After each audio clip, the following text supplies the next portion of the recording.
Hi everyone, I'm Obscure Girl. I like movies.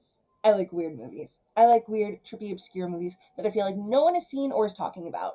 Whether that be because the marketing was so bad, or because they're just old, or because you're like, I think that was a fever dream I had when I was 5. I'm here to tell you, it wasn't. Let's talk about it. It's spooky season. It's official. And I have declared that September is Scooby Doo month. So, what I really wanted to do was cover the three main periods I feel of Scooby Doo movies. And that would be the OG classics, the 90s resurgence, and the straight to streaming slash DVD ones that we've been getting a lot lately. And today will be the latter category. I needed to see this movie. I was amazed I hadn't seen this movie already.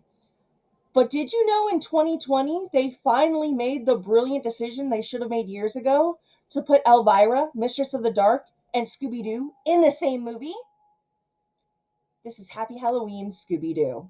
As always, this will be a full spoiler review, but it is only like an hour and so many minutes movie.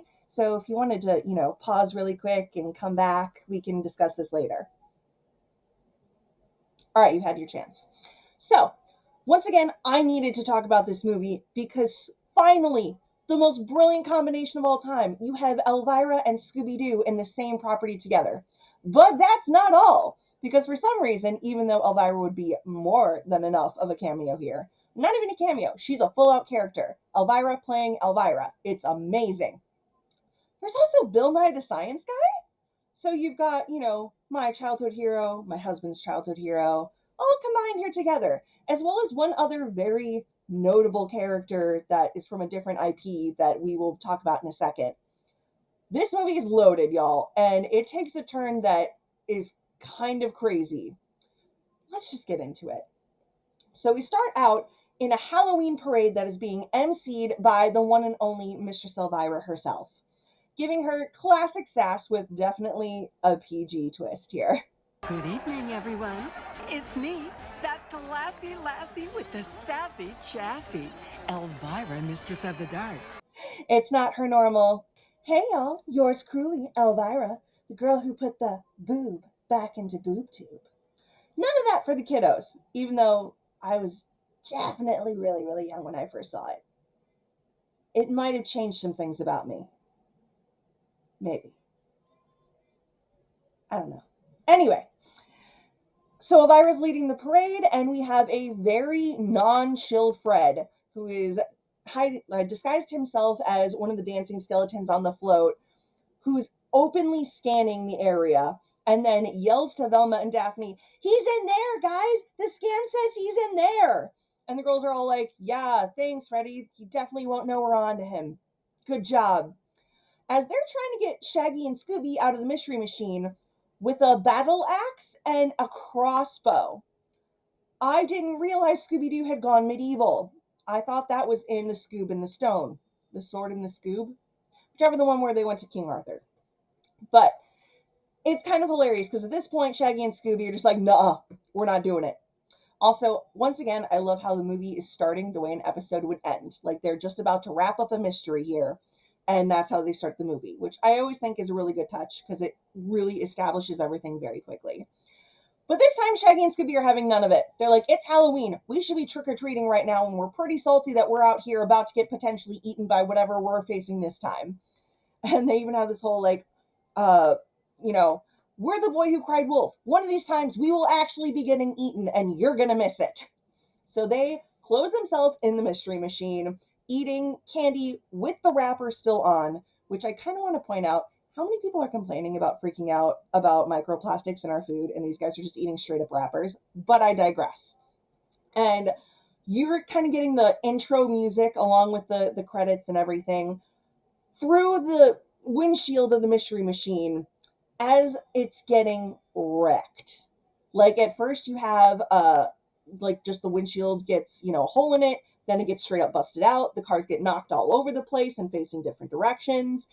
It's getting destroyed, and the whole time you're just like, these guys are just chill in like some candy trip, like in the back seat, not even really paying attention to anything, and everyone's actually like, fighting the thing up front.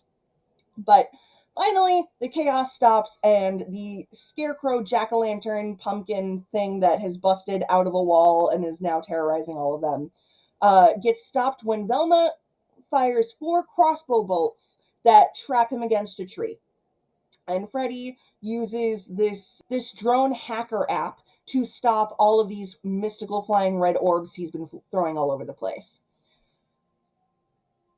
That was a lot for the first couple of minutes, I'm just saying. But they end up unmasking the Scarecrow, and who is it but the Scarecrow from Batman? It is Dr. Jonathan Crane. I don't know why he's here. No one knows why he's here. We already had Elvira. We're about to get Bill Nye. There's a lot going on here, y'all. But just as Dr. Jonathan Crane is being carted off by the feds, he does give Velma a very interesting warning saying that they're both caught in the same trap. Okay, that's a way to start the movie. And then the sheriff, who I guess, I'm not gonna lie, I think this movie is coming off of a line of like one of the newer series. Like, I think it's maybe Mystery Incorporated or something like that. They keep talking about Crystal Cove and the lore of Crystal Cove. And I guess the sheriff had been in 2 previous movies as well in this like recent era. So yeah, I haven't seen the newer season. I'm sorry. And I haven't watched all of the new movies except for the ones that really piqued my interest, but I digress. But the sheriff's just like, yeah, don't get in over your head, leaves this to the professionals, blah, blah, blah. And he's like excited to have the feds let him drive along to, take the Scarecrow away, whatever. And Elvira's all like, all right, let's keep this party going. And they're like, this is an active crime scene. This is shut down. But Shaggy and Scooby are like, sweet, this is done? Cool. What is this? My heart's not fluttering. Am I not scared? And they're freaking out over that, and it's pretty funny. But they're like, cool, we get to go trick-or-treating now. And they have this whole montage where they go trick-or-treating. But after the montage is over, they end up in this pumpkin patch where they see that this tanker of toxic waste is leaking out into the pumpkin patch, and it got mixed in with one of the leftover drones with the Scarecrow's fear gas, and that gets combined, and now all the pumpkins are coming alive and are angry and wanting to eat them. And Shaggy coins the phrase, they're like jackals, they're jackal lanterns. So that's what they're known as the rest of this movie. I thought it was kind of clever. So they end up running back, and as they do, Elvira has called out to the gang, Hey, nerds! Oh, you all turned around? saying, actually, all these news reporters want to interview you about stopping the Scarecrow and not interview me about this excellent Halloween party. I don't know what that's about, but here you go. And that's when, first of all, Velma is super cocky. She is all like in her element right now, feeling herself, spilling the tea on how they found out who it was and how they stopped him, blah, blah, blah. And then Shaggy and Scooby come out covered in goopy candy and screaming that the pumpkins are coming alive and trying to eat them. And Velma snaps on them in front of everyone. She's like, you know what? You sat out for the whole catching this guy. Why don't you sit out for this part too? And just sends them off in the biatchiest way possible. And I was like, what the heck, Velma? Like, I get your frustration, but that was too much. And so then the guys go off, and Daphne cleans them off with what has to be known as Mulan magic, because it's just like one wipe and everything's cleared off. And I'm like, it made me mad when Disney did it. It's making me mad when you do it. I don't care the logic. That is the most ridiculous thing. I would believe the pumpkins coming to life before I believe that sticky gooey candy comes off with one wipe. End rant. Meanwhile, some drama going on back with Freddy because the mystery machine is a wreck and needs to be towed. And he even has a scene where he like puts his ear up to her and he's like, tell me you'll be okay, girl. She'll be okay. And then there's this kind of cute part with this little girl comes up in like this cowgirl costume. Her name is Michelle. And she's like, thanks for saving the town, guys. And gives them all candy. And her dad, Mike, comes up. And he's like, yeah, you guys ever need anything, you let me know. I appreciate you saving this town. And they're characters now. They're in this. This is a thing. Speaking of this is a thing, all of a sudden now Velma gets a call from Bill Nye the Science Guy. Because he pops up on my face chat all the time. But he's like, yeah, congrats on saving the town, guys. I got a thank you for you. No, like a real thank you. And he airdrops them a brand new Mystery Machine X, which is a fully automated mystery fighting van that is loaded and comes with complete with a hologram Bill Nye that can help them out because he's got nothing better to do tonight. He only has to stop when trick-or-treaters show up at his house. This is the movie now. Though they actually do have this really cute scene where Bill Nye goes, all right, let's go, Nye Riders, and like straps them in. I'm like, Knight Rider. That's a Knight Rider thing. I know what that is because I watched the roast of David Hasselhoff. I never watched Knight Rider. Look at me. I'm not that old. But this is the coolest possible part. The coolest possible subplot. Because Daphne goes up to Elvira and asks her if she can mentor her.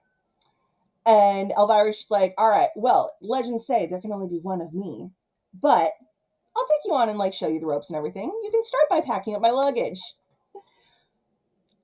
I grew up watching Scooby Doo. I grew up watching Elvira. I love Daphne. I love Elvira. And they finally, after all these years, put those two together. And when I say they kick so much ass in this movie, it cannot be understated. They are a dynamic dream team like we always knew it would be. And yes, it is fan service. And yes, I needed it. Okay? Thank you. Let me have this. So that's a cool subplot.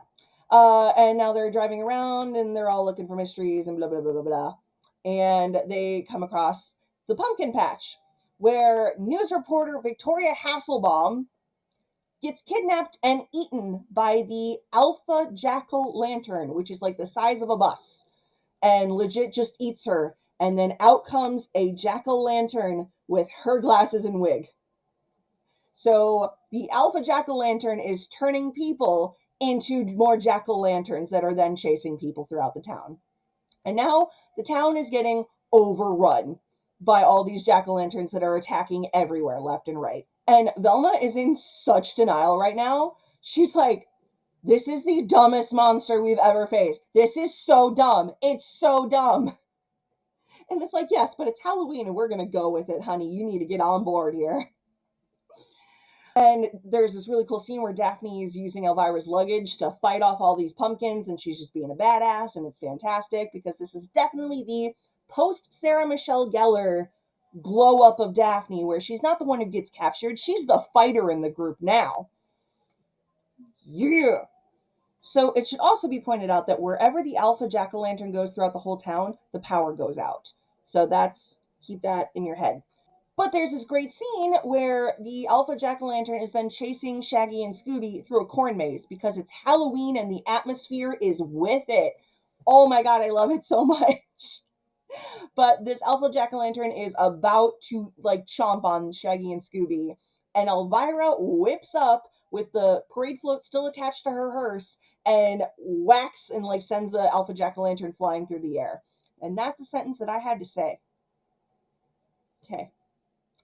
I was about to say this is my job. It's not my job yet. I'm not getting paid yet. Anyway. But then it gets kicked up another notch because legit fissures start breaking up throughout the whole town and starts creating craters all over the place. So then Fred is trying to get to Shaggy and Scooby, but they're separated from this whole like crack in the road thing. And Mike and Michelle, the cowgirl and her dad from earlier, are on the side with Shaggy and Scooby. So then Fred calls in his favor, and the dad's like, I kind of meant just if you want a caramel apple or something. But he then gets stuck with Shaggy and Scooby, and they all have to race out of town together. And now they're characters. They're in this movie. Because we didn't have enough going on in this movie that we needed these two characters to just be there. Okay. So as it now stands, we have Daphne and Elvira in Elvira's hearse. We have Shaggy and Scooby in the back of the car with Mike and Michelle, who are now characters. And we have Fred and Velma and Bill Nye in the Mystery Machine X, all racing out of town. And you have Freddy, who's screaming, my love, we left her behind. And Velma's like, what are you talking about? Daphne's up there with Elvira. And he's like, no, the mystery machine. We left her all alone. Men, y'all. Oh my god. Though to be fair, I would be super sentimental about the mystery machine. Like, if no other car, the mystery machine would get my feels going too. So we'll give him a pass. And then Velma's like complain like being a total biatch about the mystery machine. She's like, we got the upgrade now. What do we need that for? And I'm like, is Velma the bad guy? Like, I heard in, one of the movies she ended up being the bad guy. Is this it? Because she's been awful. She told off Shaggy and Scooby. She's hating on the mystery machine, and she is so full of herself. I'm just like, what the heck, Velma? Not okay. But we are now consulting with Bill Nye, the hologram version, and she's like, any light you can shed on this? And he gives a random science fact, which is kind of the charm of him for most of this movie, is him just spouting random science facts just for no reason. It's kind of adorable. But then he's like, well, I'll give you one thing. The town shouldn't have fallen apart like that. There's no fault lines underneath there. There's not even any mines. At one point there was supposed to be like a lithium mine going on, but the town turned it down because it would have negative environmental impact. So yeah, there's no reason it should have done that. And that's what we got from there. But we don't have time to keep going on from that because now the jack-o'-lanterns have taken over the rest of the Halloween floats and are chasing the three cars down this seemingly endless highway. And this is the point where this movie becomes Scooby Doo Fury Road, Scooby Doo Pumpkin Road, Scooby Doo Pumpkin Fury.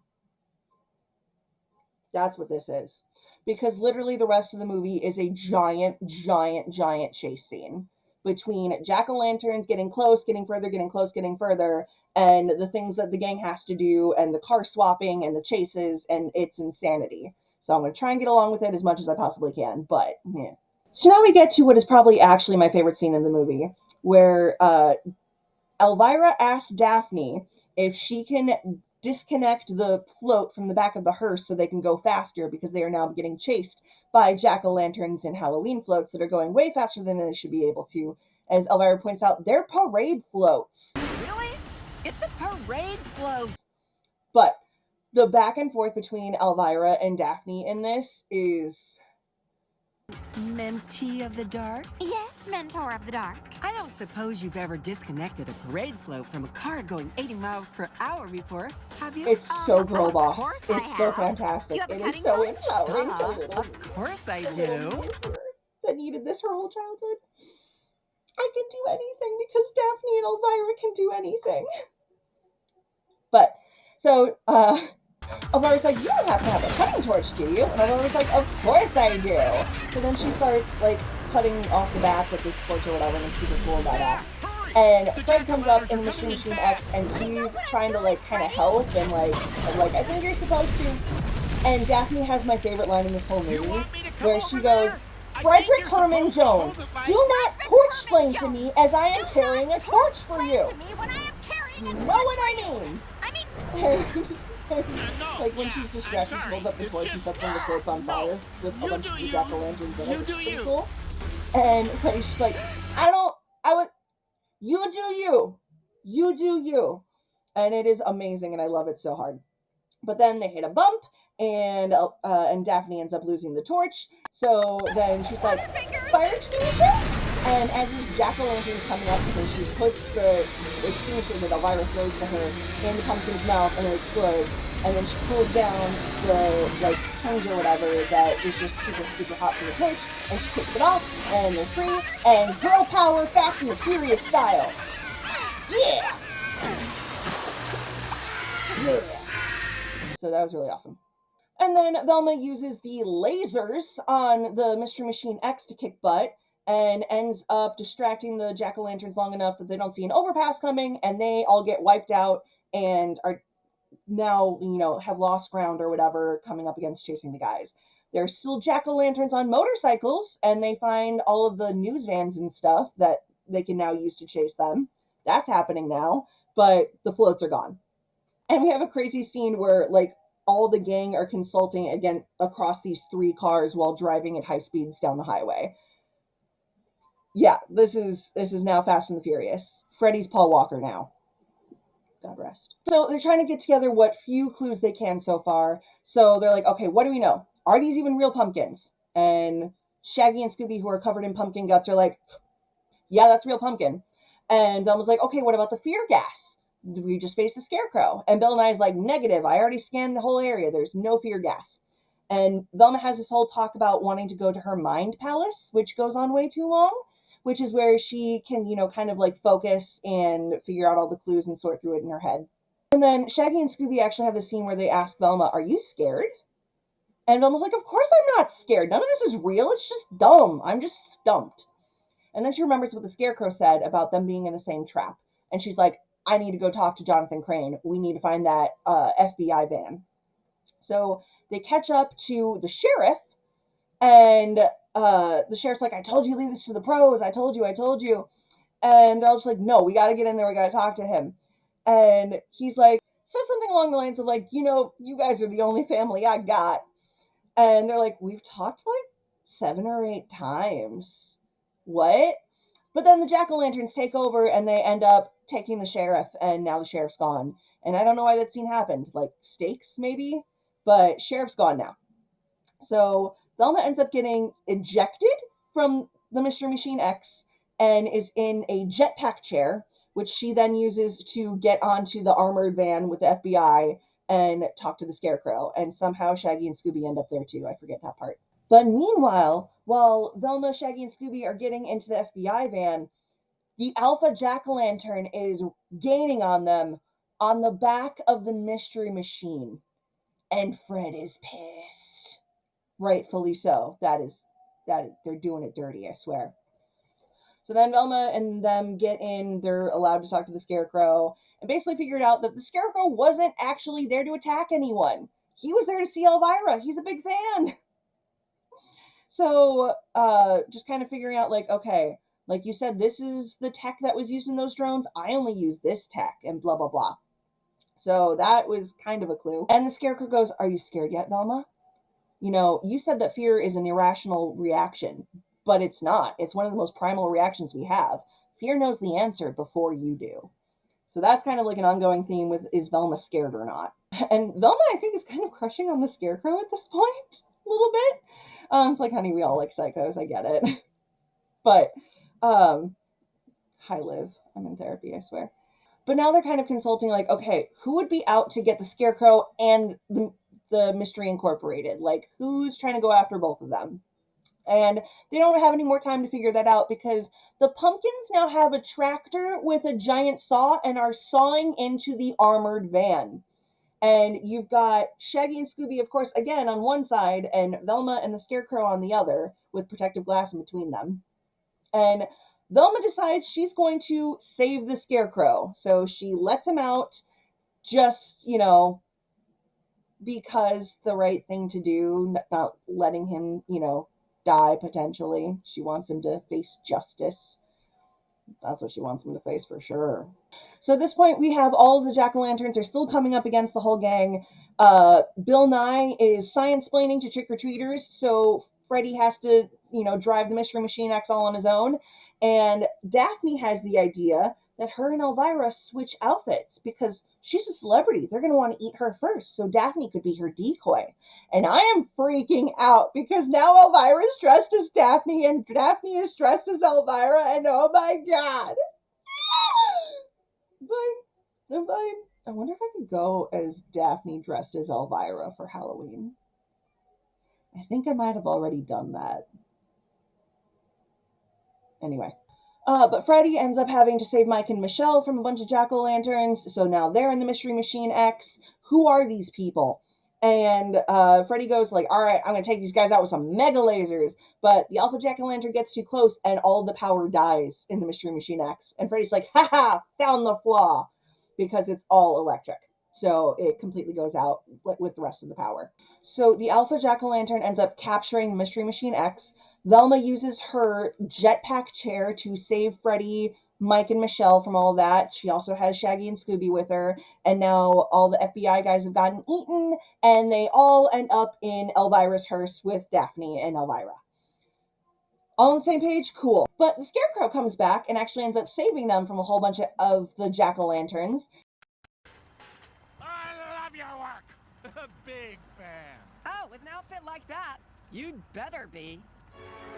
And fends them off and then ends up getting captured by them and, disappears. But they slow down and that gives them enough time to get away. So the Scarecrow actually kind of kicked butt, and I think he's crushing on Velma now too. All right. Unfortunately, with the Alpha Jack-o'-lantern taken out by the Scarecrow, no one was controlling the Mystery Machine, and the Mystery Machine got totaled. That was a hard scene. That was hard to watch. They made that kind of extra brutal, for sure. But they still manage to get away until Elvira runs out of gas. So they all have to run into this creepy forest to figure things out. And this is when Velma is kind of finally coming to terms with her actions here. She apologizes to everyone. She's like, I got cocky. I was so full of myself that we solved this mystery, and I was feeling too proud of myself to actually admit that something else was going on or that I possibly could have gotten it wrong. I'm like, all right, we love accountability. Accountability is good.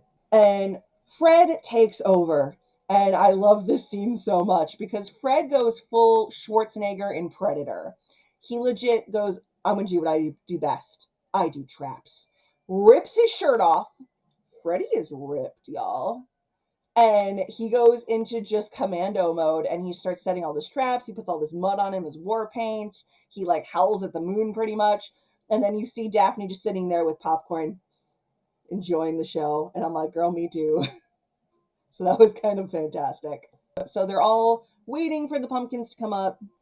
And Velma takes the time to apologize to Shaggy and Scooby and say, I'm sorry that I doubted you. I'm sorry I went off on you. And she starts talking again about her mind palace and how she just needs a second to think, to go to her mind palace and figure out all the clues. And the guy's like, we wish we could come with you, but we probably break something. They're like, wait, there is a way. And they use Scooby snacks as a kind of DMT to share a trip together to Velma's mind palace, which anticlimactically, but also kind of cool, is the Mystery Machine, because she says that's the place where she feels the most comfortable. And I'm like, well, it's about time you freaking realize that, because you've been a biatch about it this whole time and it's dead now. And that's partly on you. So the clues that they're able to gather through all this is mostly the tech that the Scarecrow used versus the tech that were found around the pumpkins. And that's all they got, because now the pumpkins are coming. And Freddy has this amazing scene where he just has a spear he sharpened and he's like still shirtless and he's like, Mystery Incorporated! Incorporate! And just full cat mode. And now we have this awesome like Avengers Endgame scene where the gang is all fighting off pumpkins. And they're doing it to this like upbeat, jaunty kind of 60s vibe tune. So it's really reminiscent of the original show when they'd have like these chase scenes, which there is kind of a chase scene through a graveyard type thing with Shaggy and Scooby and the jack-o'-lanterns. And they're just doing to this up-tempo music. And I'm like, oh my god, my childhood! That's awesome! But also seeing Daphne and Elvira kicking so much butt together against these jack-o'-lanterns, lose my mind. Thank you for the empowerment. I feel like I am unstoppable now, and it's because of Happy Halloween, Scooby Doo. Whatever works, right?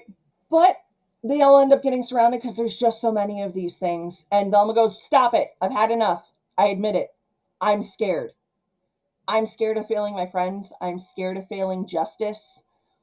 But I'm not scared of you. And she jumps straight into the mouth of the Alpha Jack-o'-lantern. And I was like, Velma, no. But then she's like, Freddy, hit the app.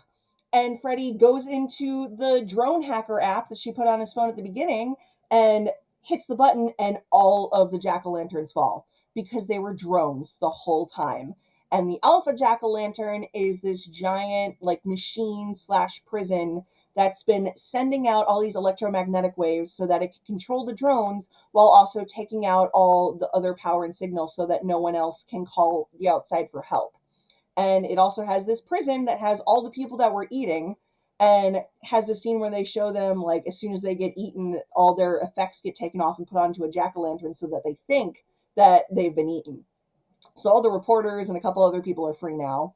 And it's time to unmask the final boss. So Velma reveals that she figured out that the lithium mines that were supposed to not happen because of the non-eco-friendly reasons ended up going ahead anyway because of this lithium tech company that has been building all these drones and things like that. And they're like, okay, so who would use the Scarecrow as this high-profile distraction for Mystery Inc.? Who knows how to push their buttons and manipulate them? And unmasking himself is this hologram of the bad guy that no one recognizes. Apparently, he is the former owner of the tech company that was using the lithium, and the gang ended up sending him to jail. And this is really the weak part of the movie, I'm not going to lie. But they're like, who is this guy? And he puts on a hat, and it's the sheriff. I feel like this would be a much bigger reveal if I'd seen any of the other things he was in, but he's like, yeah, I've been the one pulling the strings your last couple mysteries, and I'm, none of you even asked me what my name was. I'm not a real sheriff. So again, it's like this big reveal, but honestly, it's kind of the weakest part of the movie, if I'm being totally honest. Though there is one funny part I didn't want to leave out, because at a certain point they're like, wait, was that even real toxic waste dumping into the pumpkins? And he's like, no, thanks to you guys, I'm not allowed to use toxic waste anymore. So I spent $1 million on glow sticks and broke them all into the tanker. That was pretty good. But still, it's fun. It's fun. But they have him like evil monologuing, and he's like, you'll never find me. And Velma's like, I don't know about that. Bill Nye, did we keep him talking long enough? And Bill Nye's like, yep, sending his direct location to the feds. Okay, cool. He's getting chased now. Awesome. Scarecrow is somehow gone. I forget how he escaped, but he totally did. And the feds are on the trail of this bad guy. And yeah, and now all the cars are dead because of all the chasing. So the gang has to walk back to civilization. Plus Mike and Michelle, who I still don't know why they're there, and Elvira. Cool. And they end up just stumbling across this Halloween party, and they're like, you know what? Yeah, let's do it. Except Daphne's like, no, because we don't have awesome costumes. And then Fred's like, Daphne, did you plan this whole thing so that you could have Elvira's costume by the end of the night? And she's like, no, that's a really great idea. I know I shouldn't ask, can I wear the wig? And Elvira's like, it's not a wig. And this part blew my mind a little bit because Velma's like, Daphne, were you trying to replace Elvira and take over her identity? And Fred's like, she's done it before. And Shaggy's like, we solved 3 mysteries with Phyllis Diller before we realized she had swapped them. That was amazing. But Elvira's just like, you know what? Yeah, it's not a wig. It's a macaque. And her hair comes alive and it's a giant monkey. Like, and her name is Meredith. And she passes that on to Daphne so that they can go party the night away. Yay. And Elvira walks off telling kind of the morals of the story, like there's nothing to fear but fear itself, except maybe this. And also, Elvira is bald underneath the macaque, so I love that they didn't go with like she's actually a redhead. She's bald underneath it, and her head turns around, and there's this 3-eyed demon on the back of her head. And in both voices, the demon voice in Elvira goes, Happy Halloween. And that there is nothing to fear but fear itself. And maybe this. Happy Halloween. And that is Happy Halloween, Scooby Doo. I loved this movie. It was definitely, it was fan service. The Fury Road twist was fantastic. I really just liked the whole premise of everything. I even kind of liked the Velma stuff where she kind of has to have a character arc. That was really cool. Like, girls got to get humbled. And it was fantastic. And that was our second edition into Scooby Doo month. Please let me know in the comments if you've seen this movie, what you thought about it. If you end up watching it because of this, what you thought about it. Let me know what your favorite Scooby-Doo movie is. And by the end of the month, I'll be giving my rankings of my top 10 favorite Scooby-Doo movies. And so that leaves next week with me covering one of the classics. You'll have to guess in the clues for this week. Please check me out on Patreon so we can get this channel going. My Patreons end up getting advanced content before it comes out on YouTube, as well as getting a shout out in my episodes. Please subscribe to my channel if you haven't already. It would be such a huge help. Like the video and share it out to your friends if you think they'd like my manic explaining of random Scooby-Doo films. I've been Obscure Girl. And the rest is confetti.